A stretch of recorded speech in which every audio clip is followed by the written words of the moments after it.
women need to have their own money, and I will die on this hill. I will die on this hill. There's lots of issues that can be caused by not having your own independence. And when you fully rely on a partner for money, you're also relying on them for safety, for housing, for approval, for escape routes, for freedom.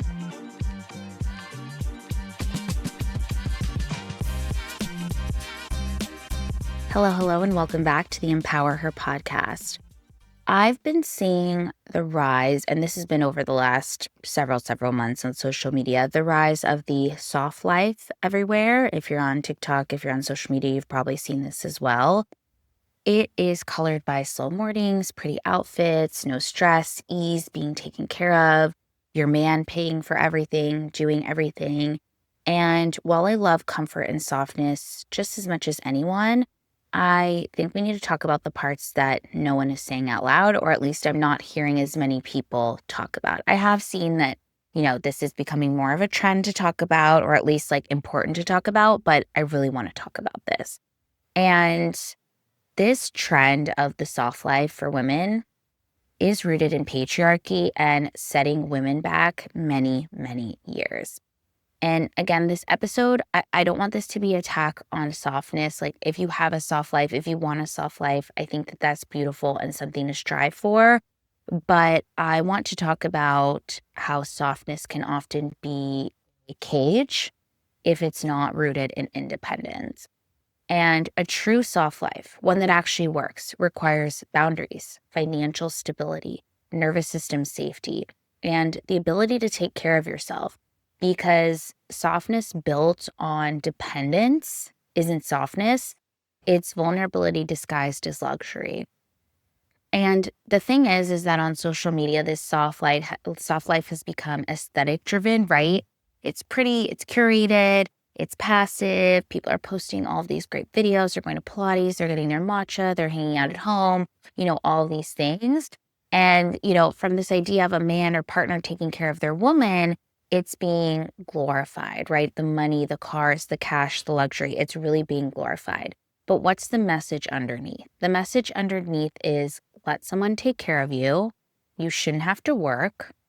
Rest is feminine, work is masculine. And choose ease to avoid responsibility. That's kind of what they're trying to say, right? But the reality is most women can't afford to opt out of working. The average American household has to have 2 incomes to survive. Most women do not have partners who can carry 100% of the financial load, especially in this economy. And most women do feel safer when they can take care of themselves. The reason is because this limits financial abuse and emotional abuse, and frankly, keeps women safe. And I know this sounds dramatic and super serious, but it is that serious. It is that serious. And that's why I always preach to women to have something going on for themselves, have their safety net, have that financial stability, because if you don't have it, then you don't have that way to support yourself should anything happen. And when we're talking about neurodivergent women, the softness without structure can actually cause dysregulation instead of ease. So, just to recap kind of my thoughts on this situation is like a soft life without independence isn't soft. It's actually quite fragile and it can be taken away from you at any moment. So I really want to talk about why it's important for women to be independent, but also how we can have a version of soft life that still creates that safety for us. So women need to have their own money, and I will die on this hill. I will die on this hill. I've seen this in so many situations.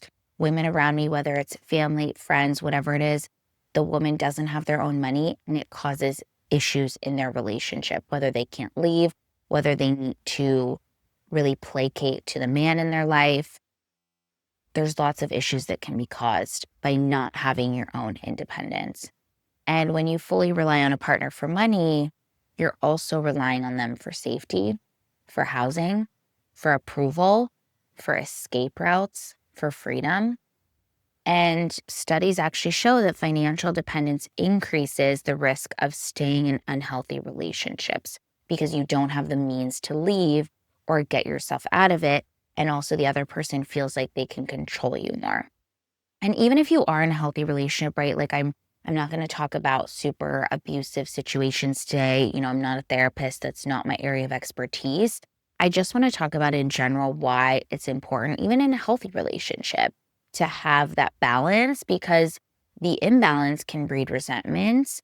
And really having your own money can give you, the ability to leave, the ability to choose, the ability to have standards, the ability to ask for what you want, and the ability to be soft so you feel safe, not because you're stuck. So having a soft life isn't about dependence, in my opinion. If we're going to reframe this, it's about stability. And it's not to say that you can't be a stay-at-home mom or raise your kids or have a partner financially provide for you. But do you have a plan B, right? If anything happens, do you have a way out of safety net? This is something that my husband and I have talked about because, we want kids. I do not plan to be a stay-at-home mom. I mean, obviously the first few months, like, you need to recover. Your body, gave birth. You have to recover. I don't plan to be a stay-at-home mom, but I have told him that if I change my mind, we need to have a discussion on what our financials will look like, because I work for myself, right? So if I'm not working, I'm not making money. I don't have parental leave, as someone who works for themselves. And then let alone in the US, we know how that works anyways. So we've talked about what that looks like for us so that I can still be financially independent while also being able to enjoy things that I want to, like potentially being a stay-at-home mom if I were to decide that. So I think these are definitely conversations to have. And even if you're super ambitious, career-oriented like I am, you can still have conversations to help decide what is that going to look like later. And, the thing is that boundaries is kind of the main discussion that I talk about a lot of times with my clients. And boundaries are the real luxury. And the thing is if we look at women, why they're burnt out, why they're tired, it's not because, they're not tired from work usually just by itself. They're tired from overgiving in every aspect of their life. And that's where the problem comes in. And that's what we talked about last week with women not being able to be average. And so the soft life becomes so popular because women are so expected to be above average, and then they end up burning out. And so when we talk about a soft life, it's almost like taking the mental load off of women in a lot of areas, which is really what women want, right? But I just would argue that you can have the mental load taken off of you without losing your independence. So those two things, are not the same. And we often think, again, like softness comes from eliminating tasks, but it actually comes from limiting self-abandonment. So, for example, saying no to work you don't have capacity for, saying no to relationships that drain you, saying no to roles you don't want to carry anymore, letting people experience the discomfort of your boundaries without making it your problem. If we start to do these things, you'll still have your independence, your money, all those things, but you start to take that mental load off of you, which is really what the soft life is about. And the thing is, and I've talked about this before, is if you are career oriented, the higher you go in your career, the more boundaries that you need, not fewer, right?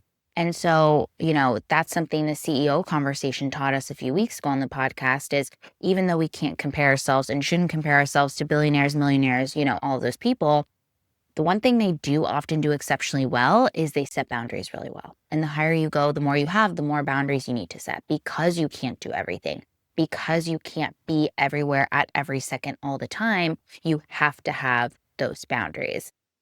And their time is protected, right? Because they have so little time and so much to do, they protect their time. We should be taking a note from that and also protecting our time. Our time is just as valuable. It doesn't matter that we don't make millions or billions of dollars, right? And, again, soft life isn't about bubble baths. That's like what we're seeing on social media, all these aesthetic things, but that's not what it's about. It's about setting boundaries. It's about self-care. It's about putting yourself first. And you also don't have to be a CEO or someone that works your whole life to set those boundaries. You can do that even if you are a stay-at-home mom or if your partner supports you. It doesn't matter. You can still have those boundaries. And you can just work to live. I often talk about this with people who aren't career-oriented. Like, it's okay to just work to live, have money so you can have that independence, financial freedom, but then live your life. You don't need to work 50, 60 hours a week. You don't need to climb the corporate ladder if that's not something you don't want to do. but still have that independence for you in one way or another. And again, you don't have to be exceptional at your work. You can decide what kind of life you want and what works for you. But whether you're a stay-at-home mom or a CEO or anything in between, yes, you do need to set those boundaries for yourself and do have that self-awareness and self-care for yourself to be able to be independent. So, what can a soft life actually look like, right? Like, what does it actually look like? It's not what you see on social media. A soft life can be nervous system safety. It can be regulated emotions. It can be slow mornings. It can be asking for support without you giving up your independence. It can be a relationship where you're a partner, not a dependent. It can be making enough money to choose what feels good to you. It can be helping, getting help, paying for things like therapy, childcare, food prepping. It can be a schedule that honors your brain and your energy. It can be saying, I want ease and ambition, because those two things can happen at the same time. And this version of a soft life is grounded, not delusional. It's sustainable, not performative. It's independent, not dependent. You could have a soft life and be powerful. You can rest and earn money. You can receive and protect yourself. And I will say I kind of detest this soft life because, again, I think it's rooted in misogyny and I don't like this whole phrase to begin with. So I just like to call it a regulated version of yourself. That's really what we're going after. That's really what the soft life is after at the end of the day, is having a regulated life. And you can do that without giving up your independence, without giving up who you are. So a couple of ways that you can audit if this is right for you and how you can create that softness for yourself. These are a couple of journal prompts, things to think on. So definitely write these down. The first one is, what in my life actually feels soft? The second one is, what feels like performance or escapism? The third one is, where do I need more independence to feel safe? The fourth is, where do I need more boundaries to feel calm? And the fifth is, what kind of softness do I want to build long term? Think about these, journal on them.